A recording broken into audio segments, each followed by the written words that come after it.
Nombre chapitre 11. Le peuple murmura et cela déplut aux oreilles l'Éternel. Lorsque l'Éternel l'entendit, sa colère s'enflamma, le feu de l'Éternel s'alluma parmi eux, et dévora l'extrémité du camp. Le peuple cria à Moïse. Moïse pria l'Éternel, et le feu s'arrêta. On donna à ce lieu le nom de Tabéra, parce que le feu de l'Éternel s'était allumé parmi eux. Le ramassis de gens qui se trouvaient au milieu d'Israël fut saisi de convoitise, et même les enfants d'Israël recommencèrent à pleurer et dire, « Qui nous donnera de la viande à manger ?» Nous nous souvenons des poissons que nous mangions en Égypte, et qui ne nous coûtaient rien, des concombres, des melons, des poireaux, des oignons et des os. Maintenant, notre âme est desséchée, plus rien. Nos yeux ne voient que de la manne. La manne ressemblait à de la graine de coriandre, et avait l'apparence du délium. Le peuple se dispersait pour la ramasser, il la broyait avec des meules, ou la pilait dans un mortier, il la cuisait au pot, et en faisait des gâteaux.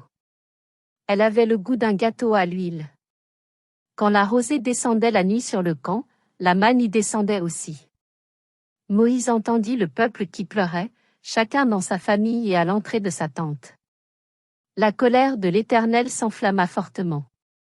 Moïse fut attristé, et il dit à l'Éternel, « Pourquoi affliges-tu ton serviteur, et pourquoi n'ai-je pas trouvé grâce à tes yeux, que tu aies mis sur moi la charge de tout ce peuple? Est-ce moi qui ai conçu ce peuple? Est-ce moi qui l'ai enfanté, pour que tu me dises, porte-le sur ton sein, comme le nourricier porte un enfant, jusqu'au pays que tu as juré à ses pères de lui donner? Où prendrai-je de la viande pour donner à tout ce peuple? Car ils pleurent auprès de moi, en disant, donne-nous de la viande à manger. Je ne puis pas, à moi seul, porter tout ce peuple, car il est trop pesant pour moi.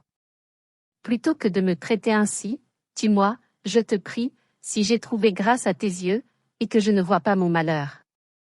L'Éternel dit à Moïse, assemble auprès de moi 70 hommes des anciens d'Israël, de ceux que tu connais comme anciens du peuple et ayant autorité sur lui, amène-les à la tente d'assignation, et qu'ils s'y présentent avec toi.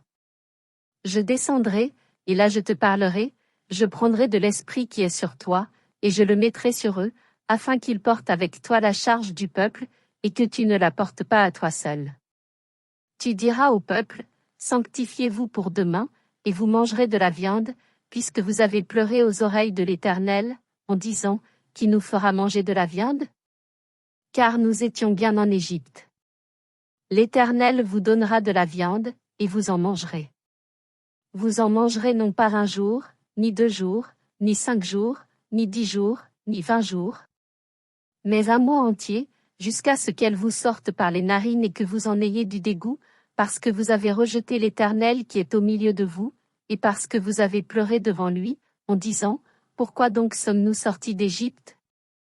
Moïse dit, si 100 000 hommes de pied forment le peuple au milieu duquel je suis, et tu dis, je leur donnerai de la viande, et ils en mangeront 1 mois entier. Égorgera-t-on pour eux des brebis et des bœufs, en sorte qu'ils en aient assez? Ou rassemblera-t-on pour eux tous les poissons de la mer, en sorte qu'ils en aient assez?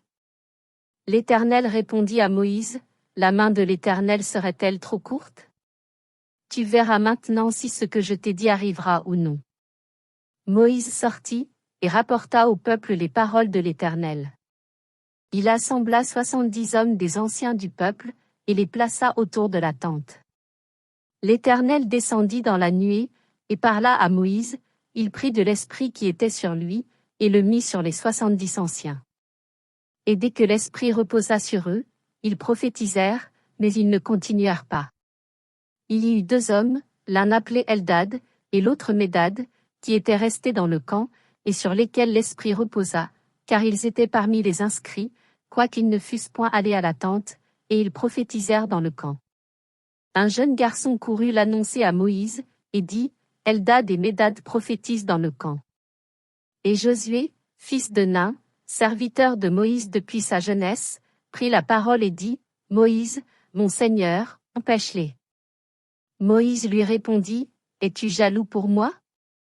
Puisse tout le peuple de l'Éternel être composé de prophètes, et veuille l'Éternel mettre son esprit sur eux.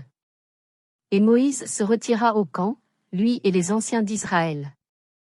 L'Éternel fit souffler de la mer un vent, qui amena des cailles, et les répandit sur le camp, environ une journée de chemin d'un côté et environ une journée de chemin de l'autre côté, autour du camp.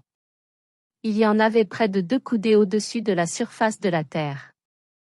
Pendant tout ce jour et toute la nuit, et pendant toute la journée du lendemain, le peuple se leva et ramassa les cailles, celui qui en avait ramassé le moins en avait 10 homères. Ils les étendirent pour eux autour du camp. Comme la chair était encore entre leurs dents sans être mâchée, la colère de l'Éternel s'enflamma contre le peuple, et l'Éternel frappa le peuple d'une très grande plaie. On donna à ce lieu le nom de Kibroth-Hattaava, parce qu'on y enterra le peuple que la convoitise avait saisi. De Kibroth-Hattaava le peuple partit pour Hatséroth, et il s'arrêta à Hatséroth.